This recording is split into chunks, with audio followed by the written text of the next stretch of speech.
docteur, merci d'avoir accepté l'invitation. Merci beaucoup. Bonne année. Hein. Oui, parce que ça fait quand même ça fait longtemps qu'on n'est plus, on fait plus direct.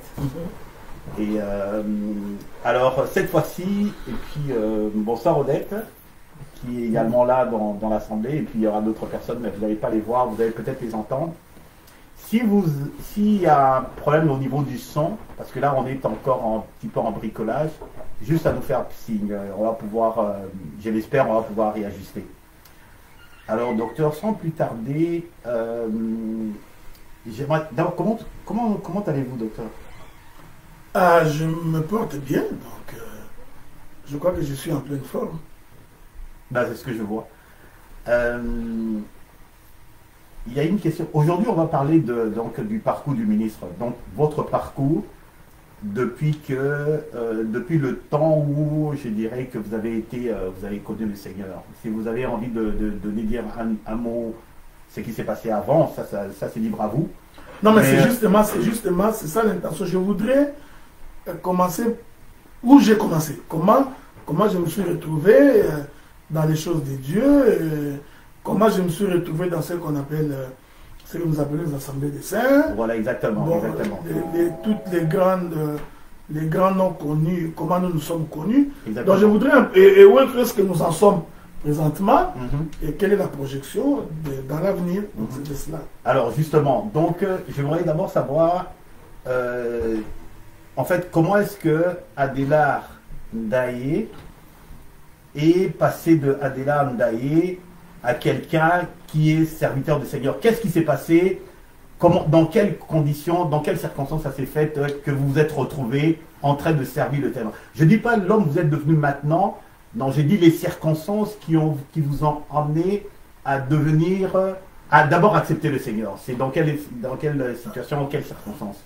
Bon, d'abord, merci beaucoup, Bénévole Fessam. Je voudrais d'abord préciser que ce que j'ai dit ne m'engage que moi.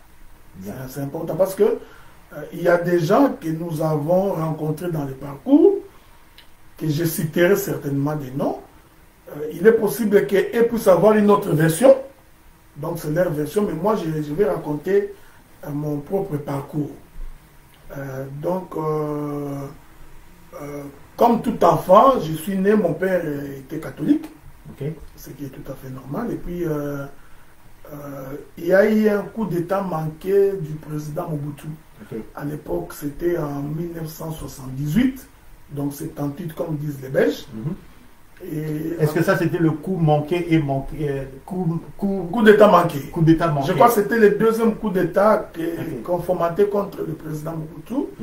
Et mon père était commandant de la brigade disciplinaire. Ok, coup monté et manqué. Voilà. Donc qu'on appelait à l'époque BD. Hein, donc pour ceux qui ont habité Kinshasa. Donc, et là, parce que quand mon père est entré dans l'armée, après que je sois né, parce que je suis né à Kinshasa, finalement nous sommes allés à Mbandaka, donc de 74 à 77.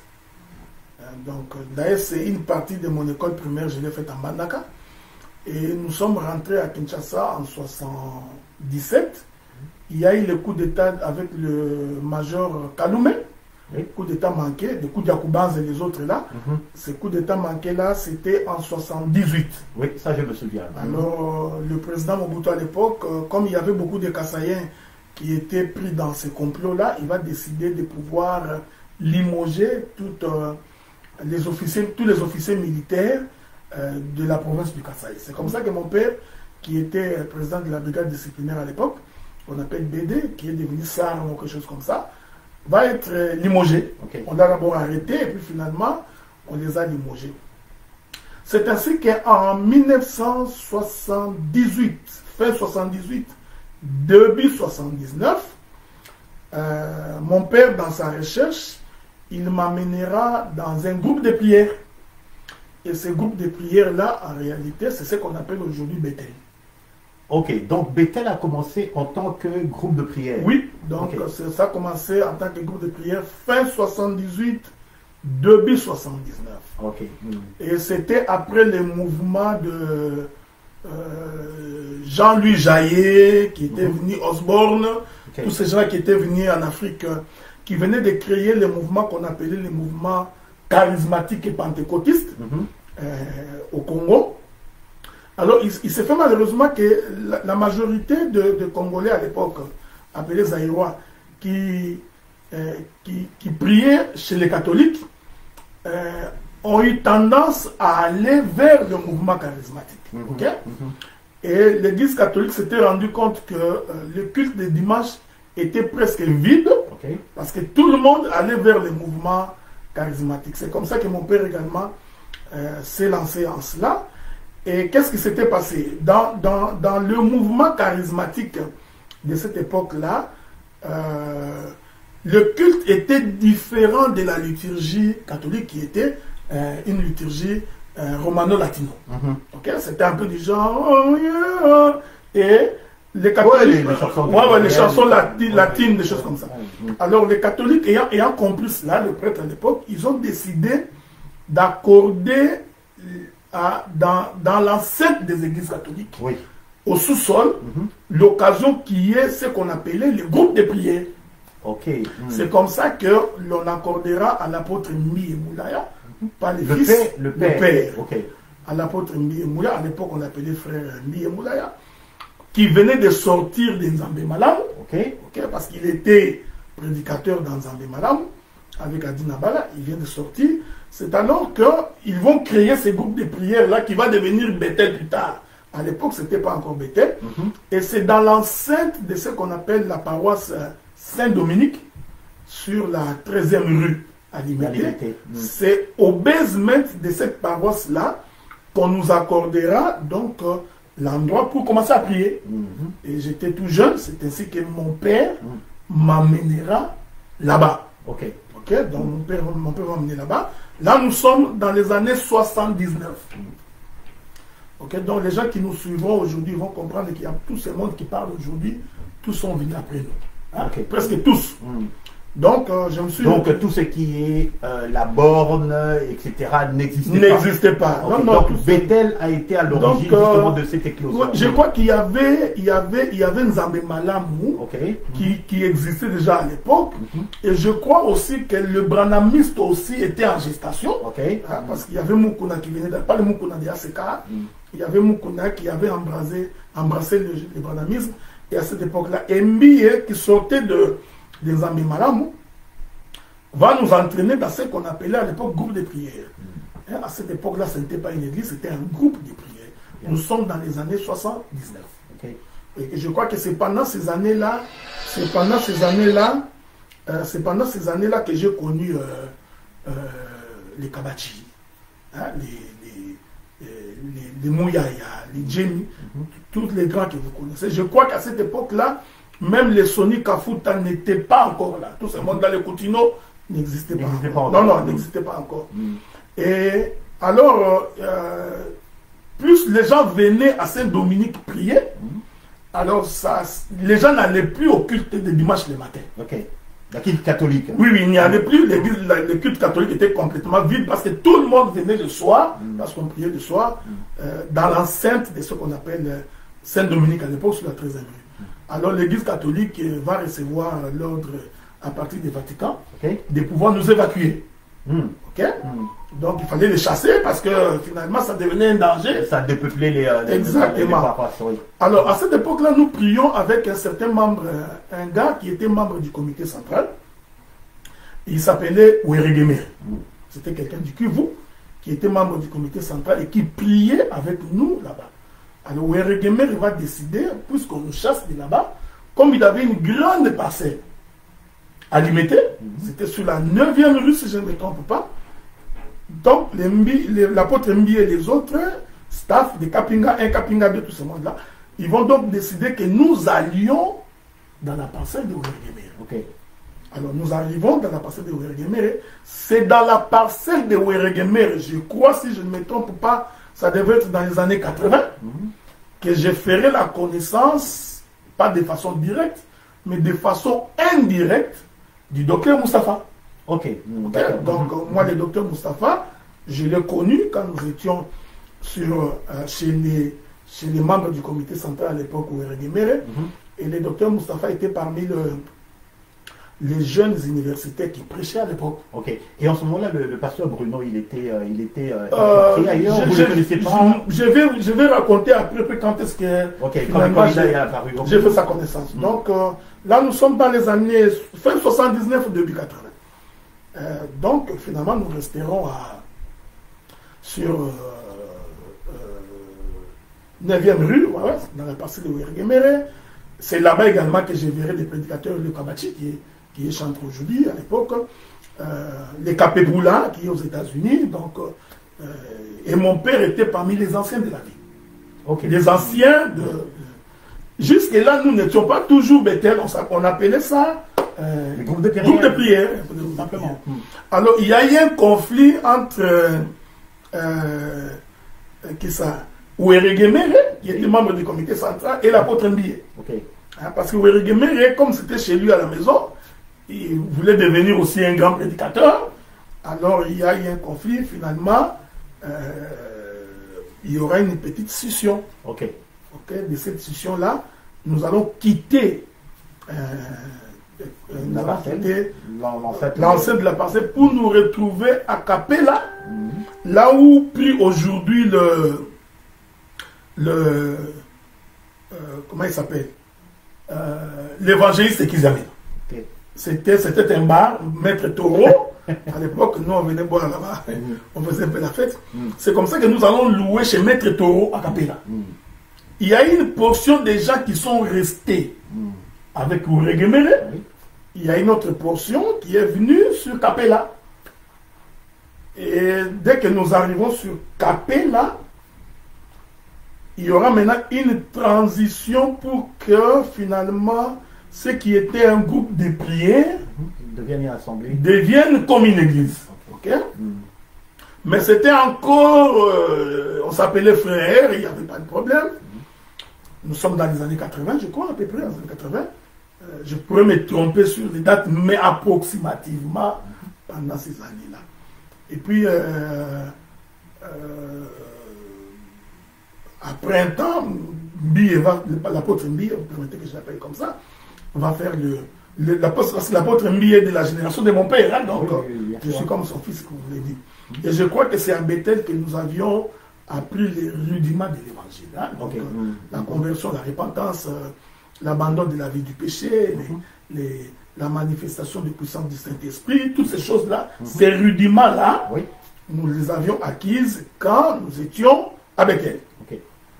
Bon, à l'époque, c'était encore un groupe de prière. Vous allez comprendre pourquoi, dans notre langage de nous, les assemblées des saints, nous avons toujours tendance à nous opposer au groupe de prière. D'accord. Hein? Donc, l'idée viendrait de là, vous comprendrez, lorsque je m'avancerai.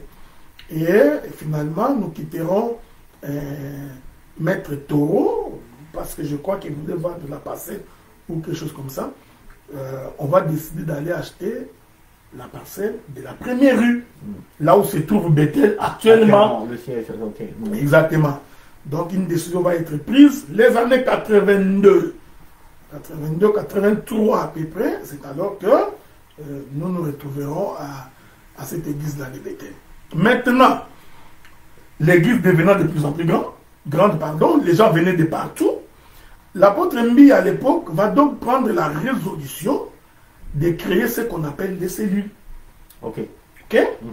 Donc, au lieu que tout le monde vienne prier la semaine à Bethel, donc sur la première rue, il a préféré que dans chaque commune qu'il y ait des cellules. Des églises maisons. Quelque chose de ce genre-là, que lui appelait cellules. Ok. Et comme mon père... Comme les premiers saints. Un peu dans la logique. Okay. Je crois même même nous, les assemblées des saints plus tard, on a presque copié les mêmes modèles. Quand nous parlons de foyers, des foyers de prière, l'idée était venue de là.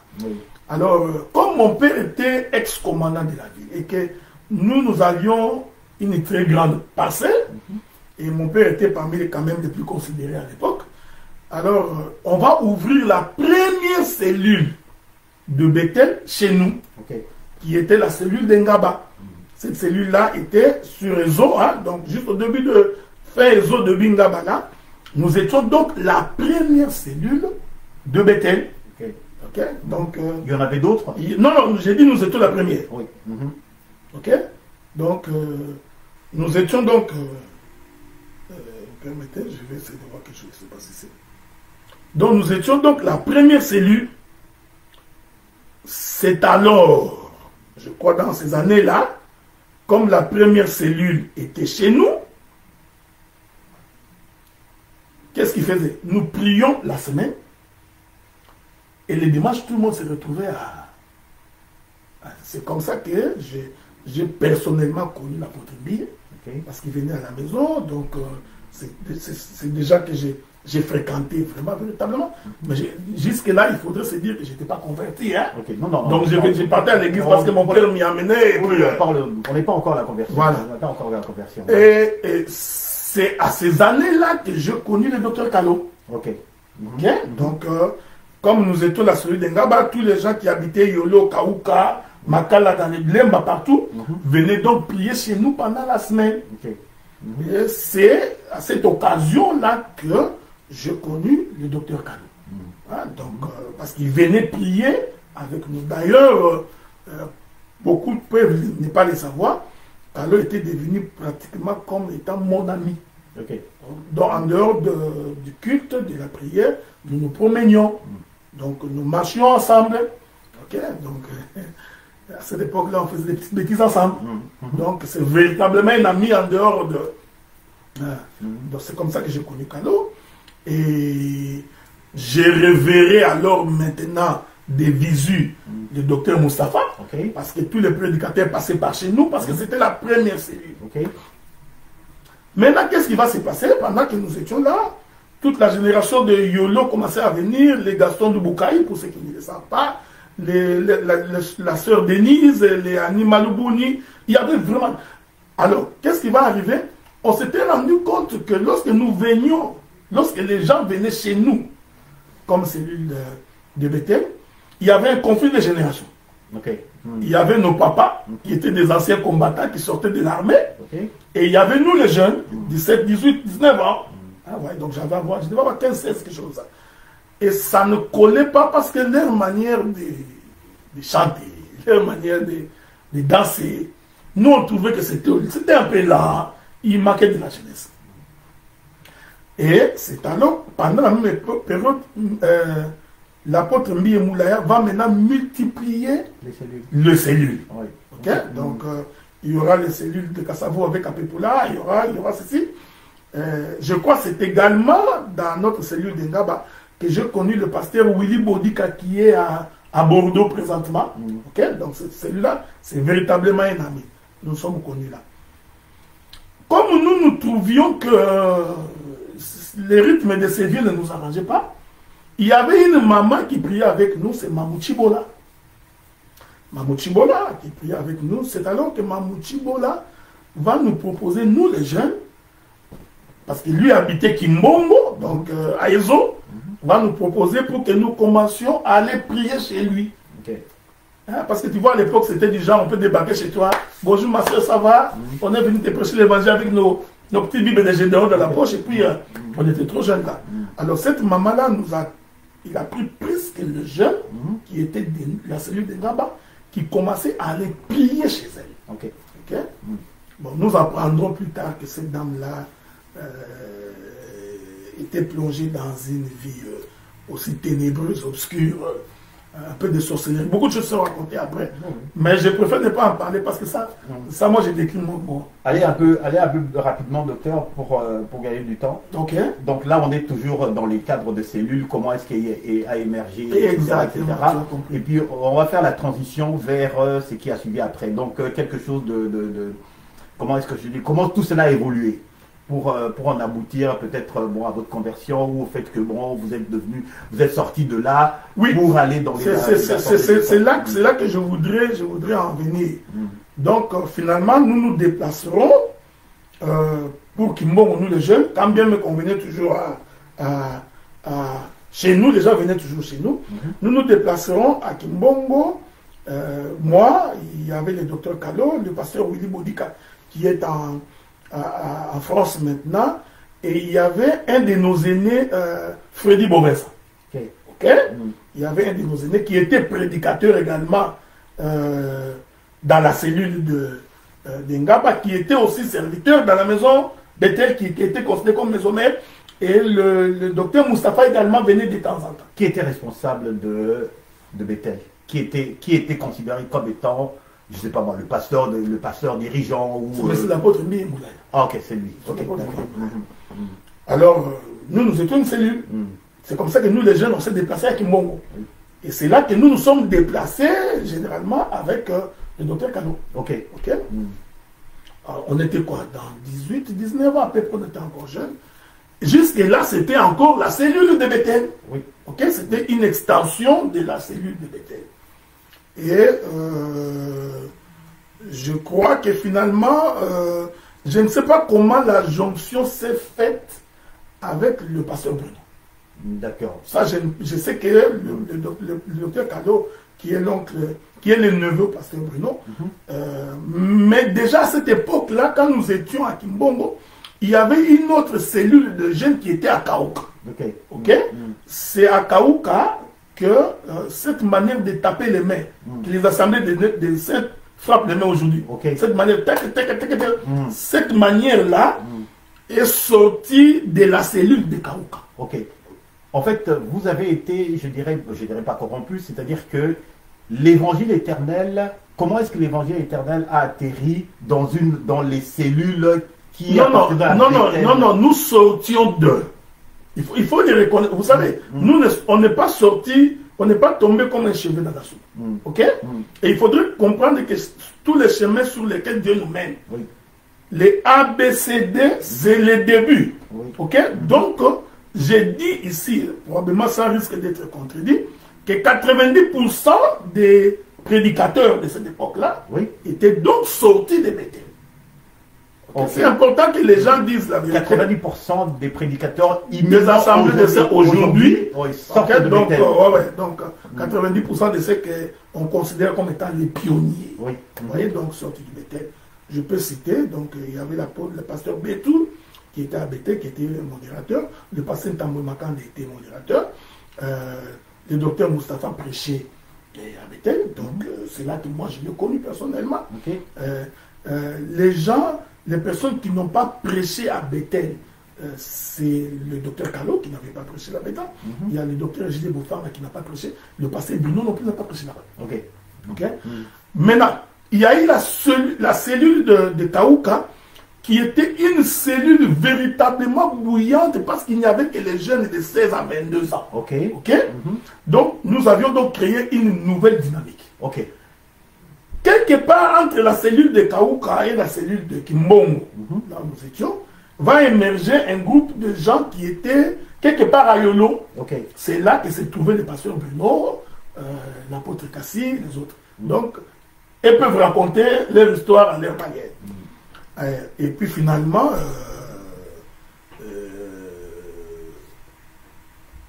la cellule de...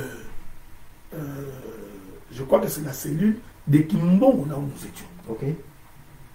Alors, maintenant, on prêchait, on exhortait à la cellule de Kimbongo, mais nous n'étions pas reconnus à la maison mère, à Bethel. Vous voyez? Alors, c'est ce qui va faire que, finalement, au cours d'une intervention du docteur Kalo, qui prêcherait sur Jéroboam, c'était extraordinaire. Il faut se le dire, c'était extraordinaire. Kalo prêchera sur Jéroboam, et dans sa prédication, il va identifier l'apôtre Mbiye comme étant Jéroboam. Tu vois, donc c'était un jeune garçon de 19 ans à peu près. Et c'était extraordinaire de l'écouter, la manière dont il collait les Écritures avec la vie de tout le temps. Et je crois que c'est cette prédication-là qui a été l'élément déclencheur. Qui est l'élément déclencheur de ce que nous appelons aujourd'hui les assemblées de saints. Ça, il faudrait les reconnaître que c'était ça. Maintenant, ce qui s'est passé, parce qu'à cette époque-là, le prophète qui a la paix à son âme, bien que je n'aime pas cette expression-là, le prophète qui est mort, n'était même pas encore venu. Hein? Les Jean-Pierre Moubenga, les docteurs Jean-Pierre, n'existaient, en tout cas, n'étaient pas encore là. Quand nous étions là, ils n'étaient pas encore là. Et c'est là qu'il y a eu la scission avec la maison mère. C'est parti de là. Okay. Donc, c'est ce que je voudrais dire. L'idée est partie de là. C'est-à-dire cette prédication-là du docteur Kalo va faire écho. Nous étions une cellule de Ngaba, des cellules de Kimbongo. L'information va arriver jusqu'à Ambi, et qu'il y a un jeune là, qui t'a identifié comme étant Jéroboam. Et puis dans sa prédication, il était clair. Hein? Il a dit, Dieu dit aux enfants d'Israël, n'allez plus à Bethel, parce que Jéroboam a souillé Bethel en y mettant une statue. Tu vois? C'était quand même fort. Oui, c'était très fort. En fait, le docteur Kalo nous demandait tout simplement de ne plus aller à Bethel parce que Dieu n'y était plus. Exactement. Tu vois? Et c'est également là que l'idée que l'Église ne peut pas porter un nom du genre Bethel va surgir. Ok, d'accord. Mais il faut le reconnaître que Kalo était l'élément déclencheur. Bon. C'est à lui de nous dire qu'est-ce qui lui est arrivé. Qu'est-ce qui est arrivé. Donc moi je suis en train de raconter ce qui s'était passé. Et là je venais d'obtenir mon diplôme d'État. Nous étions dans la vague que Jésus revient bientôt. Alors mon père a eu peur que je ne puisse pas étudier. Parce que vraiment l'école ne nous intéressait vraiment plus. Parce qu'on était trop plongé dans les choses de Dieu. C'est comme ça que mon père va décider de m'envoyer à l'université de Kisangani. Alors moi j'ai laissé Kimbongo dans ces conditions-là. Vous comprenez ce que j'ai dit? Donc j'ai laissé la cellule de Kimbongo dans ces conditions. Je crois que c'est après moi que les Kiala, les Billy, les Moubenga sont venus. Donc à ce moment-là, moi je partais à Kisangani pour étudier à l'université de Kisangani. Et quand je suis parti, je ne suis plus rentré ni dans Bethel. Et j'avais laissé cette histoire de Kimbongo dans ce trouble-là que Kalo avait créé par sa prédication. C'est alors que là, je n'étais plus présent parce que ça, c'est mon père qui me le raconte. L'apôtre Mbi va envoyer le pasteur Moussiteke, qui est aujourd'hui à Lemba, pour aller négocier parce que Kalo avait décidé que la cellule de Kimbongo devient une église indépendante. Ils ont négocié, ça n'a pas marché. Et je crois que lorsque Mbi a pris la parole à Bethel pour parler des cadeaux, il venait de faire la promotion d'un jeune qui n'était pas connu. Sans le vouloir. Sans le vouloir, parce qu'il voulait justifier qu'un jeune a fait la rébellion, blablabla. Mais sans le vouloir, ça a attiré la curiosité. Maintenant, tout le monde voulait écouter.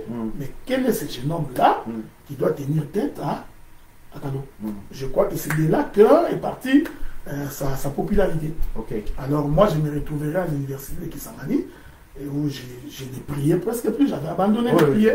Donc j'ai mené ma vie, jusqu'à ce qu'en 1986, Kalo va débarquer à Kisangani. Alors quand il débarque à Kisangani, moi je l'ai connu comme un frère. Hein. Pour moi c'était un frère, parce qu'à l'époque on s'appelait des frères. C'était pas du genre de ministre. Mais c'est vrai qu'il prêchait comme un frère. Alors, Kalo débarque à Kisangani, à l'époque, on l'appelait évangéliste.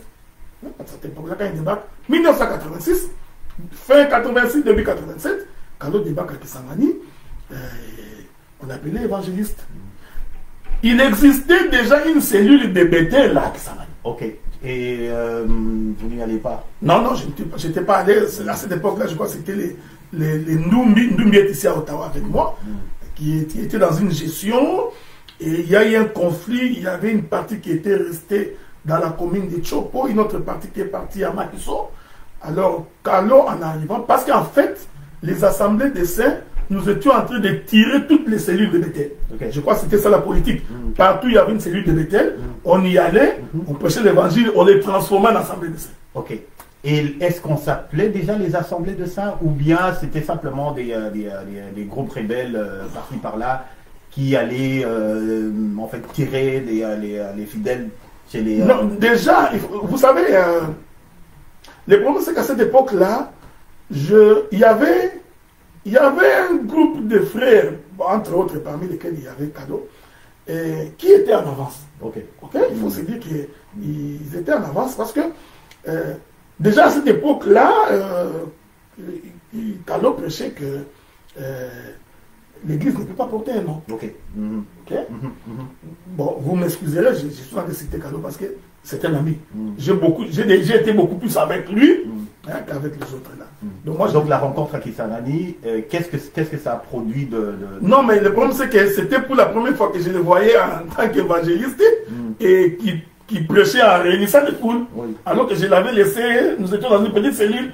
Donc, mais quand même, vous reconnaissiez qu'il avait quelque chose. Mais oui, mais bien sûr, parce que c'était un ami, on s'est d'ailleurs vu. Il m'a même dit, Madeleine, il faut que tu viennes. Moi, j'ai dit, moi, je suis en train d'étudier, vous perdez votre temps, votre histoire. Parce que je faisais l'université, entre nous quand même. Donc, ma vision avait un peu changé, parce que j'entrais à l'université, j'ai trouvé que... Alors, je suis allé assister à sa campagne d'évangélisation. Il a voulu réunifier les deux cellules, et ça n'a pas marché. Okay. Et puis finalement, en 87, je crois, Kalo est reparti pour Kinshasa. Et moi, je suis resté. C'est lorsqu'on a fermé l'université en 1990. Ok, de Kisangani. Parce que c'est de la démocratie, on a fait l'université. Lorsqu'on a envoyé les jeunes à l'armée, c'était en... Oui. Dans cette époque-là où... La démocratie, quand on annonce la démocratie, il y a eu des troubles de perestroïka, donc tout ça là. Alors c'est à ce moment-là exactement. Que vous êtes de retour à Kinshasa. Oui, non, que je suis toujours à Kisangani. Oui. Je suis toujours à Kisangani. Là, à ce moment-là, j'ai fréquenté ces maisons, communauté des baptistes et des grandes nations de l'Ouest. Vous avez été chez les Baïs? J'ai été. J'ai fréquenté... vous n'avez pas été chez les Kimbanguistes? Non, je n'ai pas été chez les Kimbanguistes. Malheureusement, Pévalon, Bima non plus. J'ai fréquenté une église qui s'appelait Bonne Nouvelle, qui était aussi à Kisangani. Donc, pendant ce temps, j'ai fréquenté ces églises-là. Quelques petites incursions chez les branamistes, non? Non, je n'ai jamais été chez les branamistes. Je n'ai pas eu cette chance-là de... Je ne peux pas appeler ça. Je n'ai pas eu cette occasion-là d'aller chez les branamistes. Okay. Alors, quand on ferme l'université, finalement, une année après, on réouvre l'université. Nous sommes en 1992, à peu près. Alors, j'étais assis chez moi, donc devant ma parcelle. J'étais en train de prendre ma bière. Alors, je verrai l'apôtre René, qui était un bouillant étudiant à l'université, parce qu'il faisait la psychologie. Donc, je l'ai vu passer. En ce moment-là, comment est-ce que vous considérez? Est-ce que vous étiez quand même, donc vous avez la Bible dans une main et la bière dans une autre main, ou les deux mains? C'est ce que j'ai dit. Non, on n'était pas convertis. On allait à l'église. Tu comprends ce que j'ai dit? On allait à l'église, donc tu sais, ma conversion ne date pas de longtemps. Donc, une vingtaine d'années. Mais pourtant, j'ai commencé à prier, j'avais 9 ans. Alors, j'ai siroté ma bière, et puis je vois René qui passe. Et qui m'a dit, là, comment ça va? Moi également, j'étais un étudiant bouillant. J'étais dans tous les troubles de l'université, donc on se connaissait. Il m'a dit, là, qu'est-ce que tu fais? J'ai dit, comment non, je vais à l'église, accompagne-moi. Ok? Moi, j'ai dit, arrête. Non, accompagne-moi. Alors, lui savait que je venais de Kinshasa. Certainement qu'il avait l'information que j'avais fréquenté Kalo. Ok, probablement. Alors, nous nous mettons en route avec lui. Nous arrivons à l'église, là où se trouve la première avenue Chopo. Cette église qu'on appelle l'Assemblée des Saints, qui en fait était une cellule de Bethel. Encore en ce moment-là, à part entière. À part entière, complètement de Bethel. C'est comme ça qu'en arrivant, j'ai croisé le pasteur Adrien, les Anaclé, tout ce monde-là. Moi, je les ai croisés là-bas. Alors j'arrive, et puis nous assistons à la prière, qui n'était pas vraiment très différent de comment on priait chez Bethel. Moi, j'avais trouvé aucune différence. Jusqu'à ce qu'un jour, on donnera la chair à l'apôtre René. C'est lorsqu'il monte du haut de la chair que je me rends compte que c'était notre son. Alors c'était pour moi la première fois que j'entendais quelqu'un qui expliquait le ministère. Nous étions habitués, tu es frère en Christ. Alors René monte du haut de la chair. Pourtant, je venais avec lui. Alors, quand René prêche sous le ministère, il y a eu un trouble tel que je n'avais jamais vu. En fait, des contestations? Des contestations. Il y a eu presque la révolution, presque la rébellion. Parce que dans le enfin bon, ça peut être positif mais négatif pour les gens les dirigeants de Bethel. Mais c'était un désordre, je t'ai dit. Okay. C'est-à-dire que je crois que ces désordres-là, c'est ça l'ADN des assemblées de Sénat. Okay. C'est un peu ça l'ADN qui nous a dit. Donc, René va prêcher. En fait, qu'est-ce que René a fait? Il renversait tout par le ministère. Il a démontré que tu ne peux pas prêcher si tu n'es pas ministre. Pour que tu prêches, il faut que tu aies un ministère. Il explique les 5 ministères.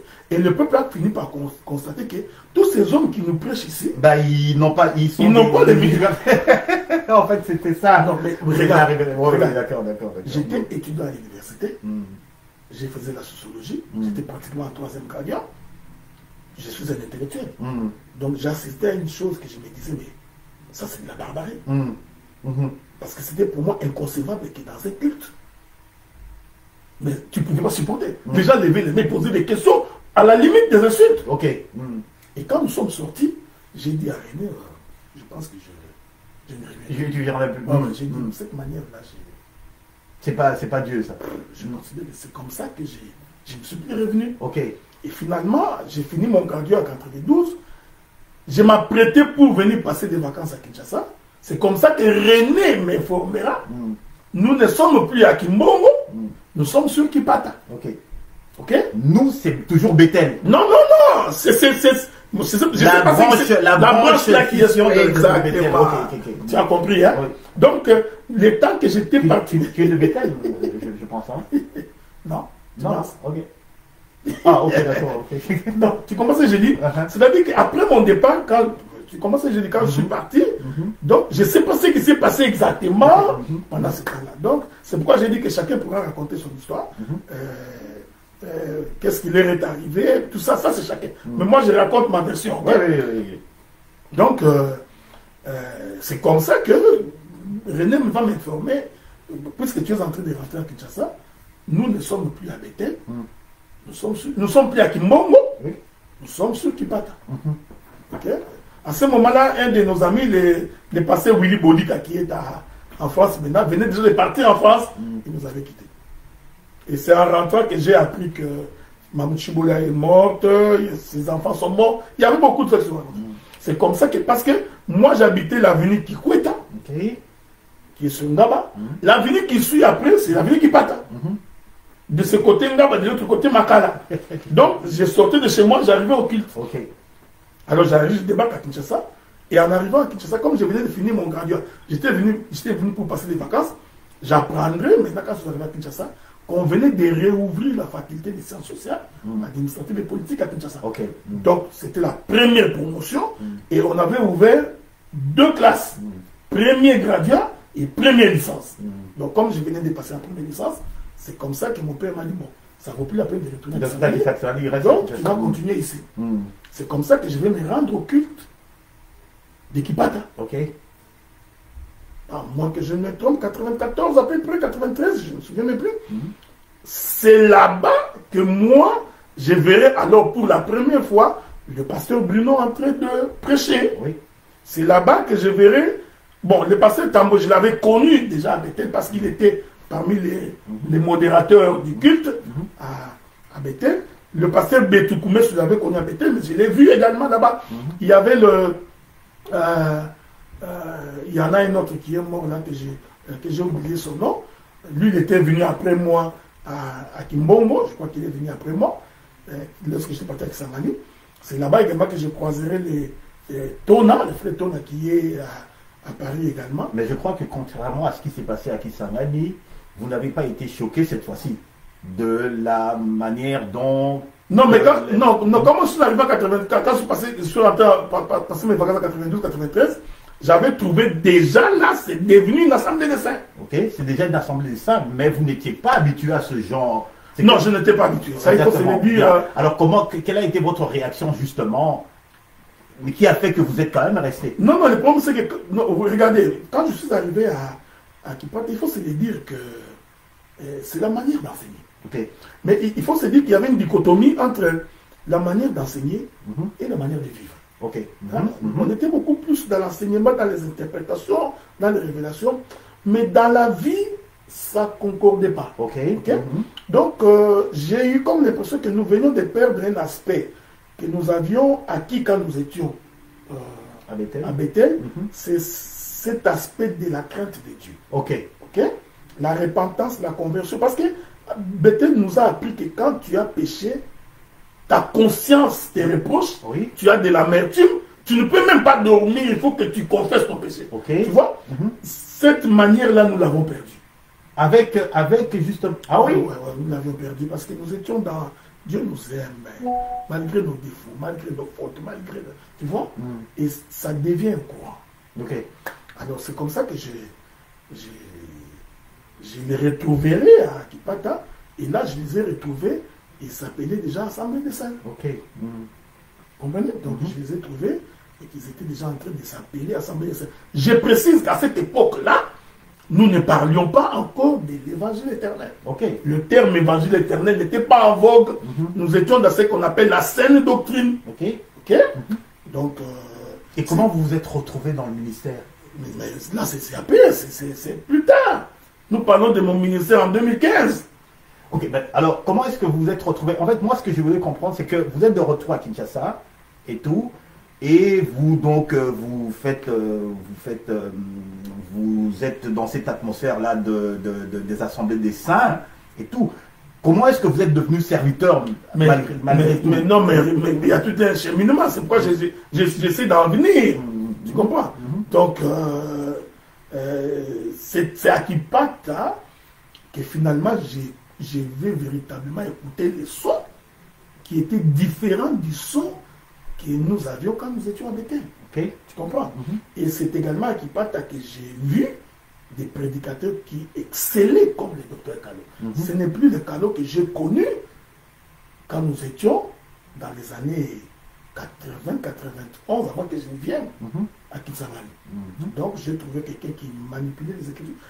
Tu sais, mais à part l'éloquence, en fait. Non, c'était pas une question d'éloquence. C'était pas une question Non. C'était la manière d'aborder l'écriture. J'étais en première licence de l'université.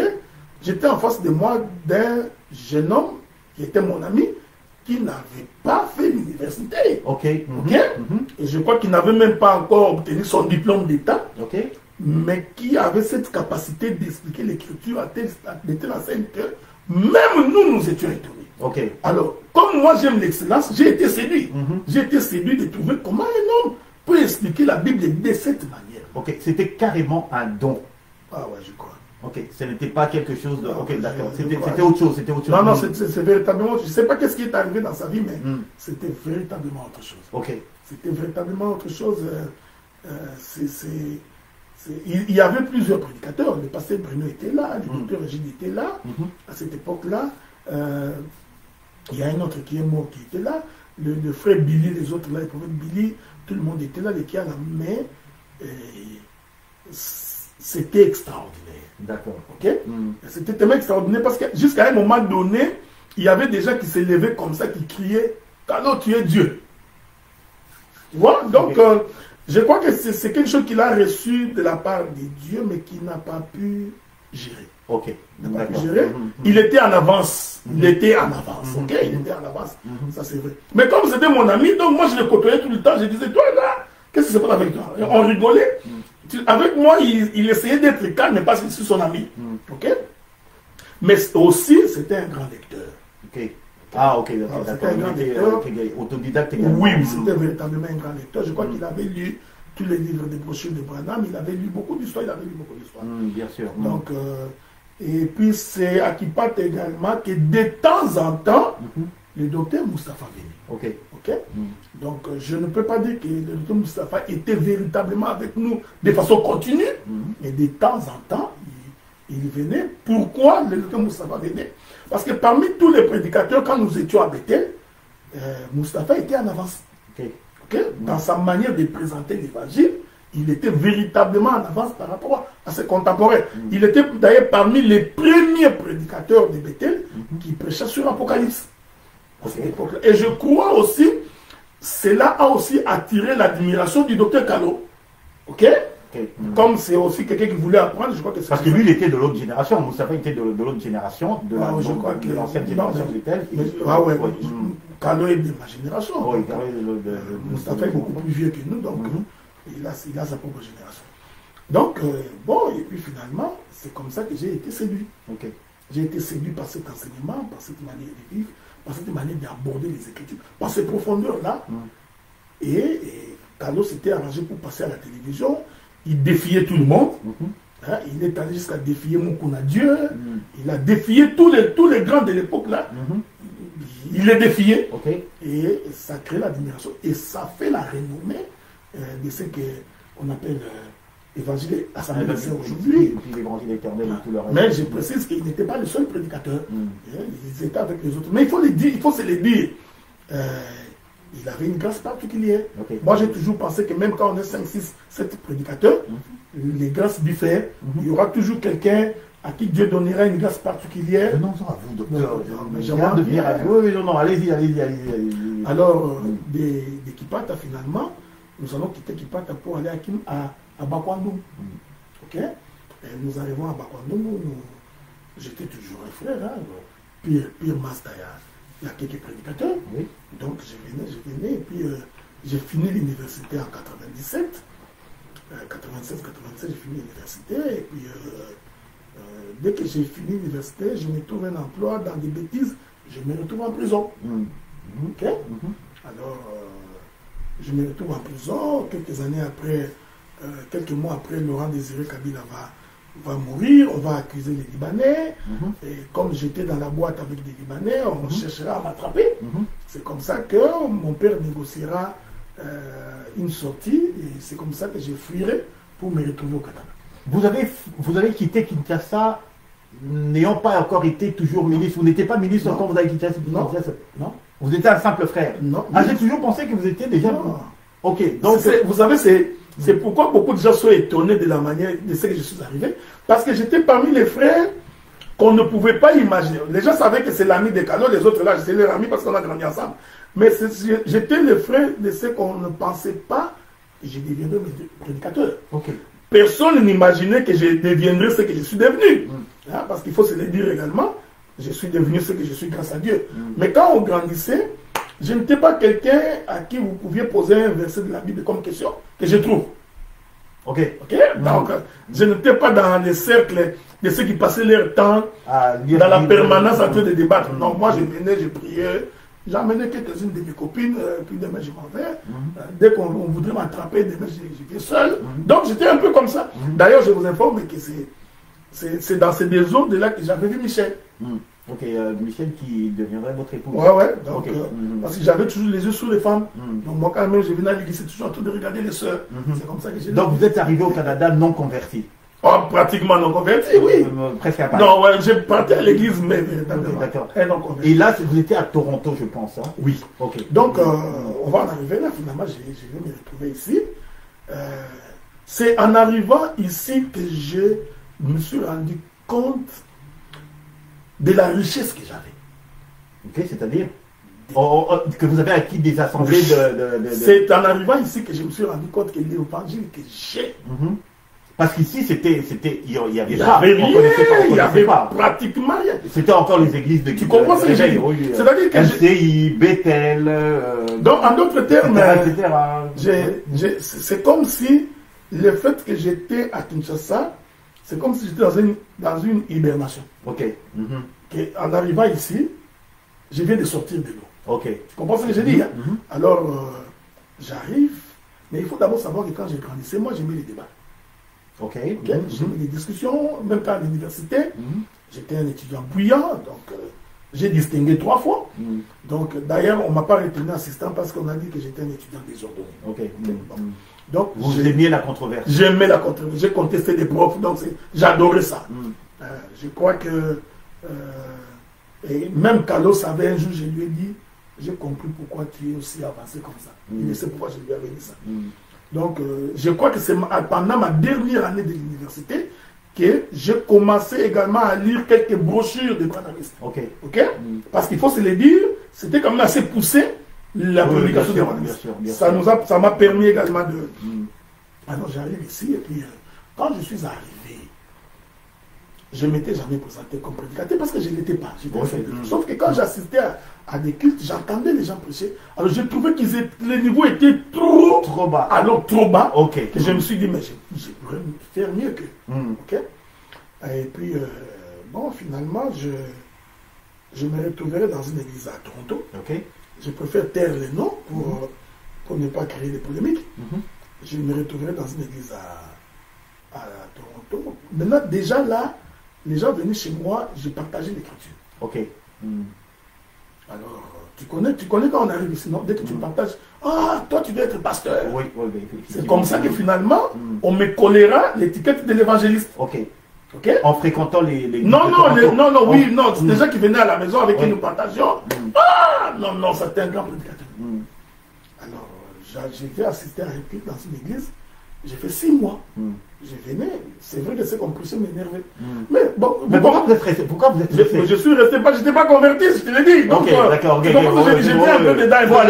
Il faut y aller, bon, il faut avoir une place où aller prier, bon, bah tu vas. Tu as compris.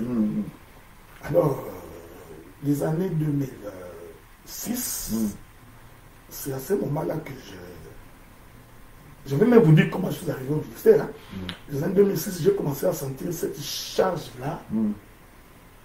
Que je suis en train de perdre mon temps à ne pas servir les Seigneurs. Ok. En 2006, là. 2006, à peu près. Alors, je m'arrangerai pour que fin 2006, je décide maintenant que moi, je crois qu'il faut qu'on arrête toutes ces bêtises-là. On commence véritablement à prier.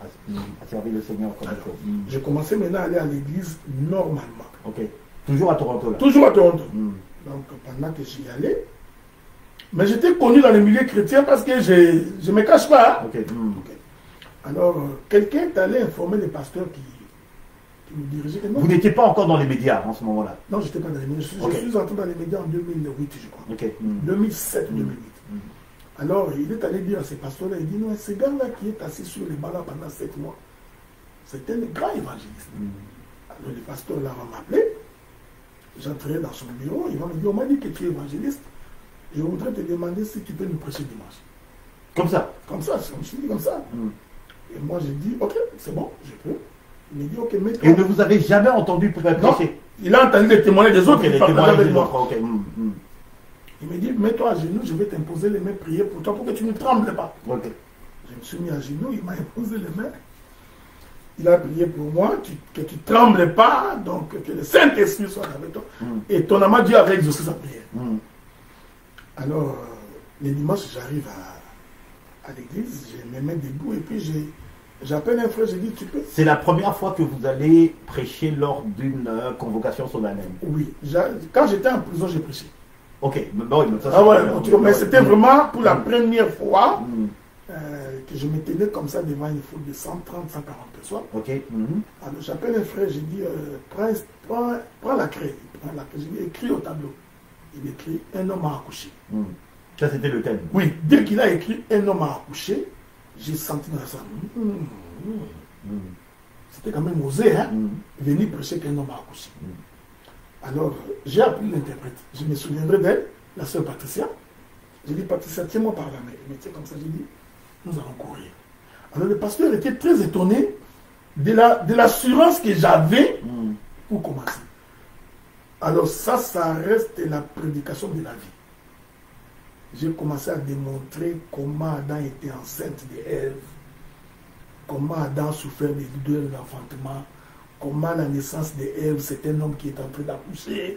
J'ai marché, je suis allé sur la croix pour démontrer que le véritable Adam, c'est Christ, il avait dans son ventre l'Église, qui est Jésus-Christ, c'est pourquoi on a ouvert les côtés. Ça, c'est l'évangile éternel.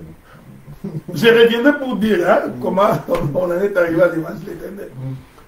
Toute l'église était debout. C'était pour la... Je te dis, personne n'était assis. L'église était debout, les gens jetaient l'argent. Les pasteurs qui m'avaient accueilli, abasourdis, ils ne comprenaient pas. Je parle, j'ai fini de prêcher, je vais m'asseoir. Et le combat a commencé là. Ok. Ouais. Le combat a commencé là parce que dès que j'ai fini, quelqu'un m'a dit, je crois qu'on va te virer d'ici. Parce que cette manière de prêcher là, tu ne peux pas travailler ici. Effectivement, la semaine qui a suivi, il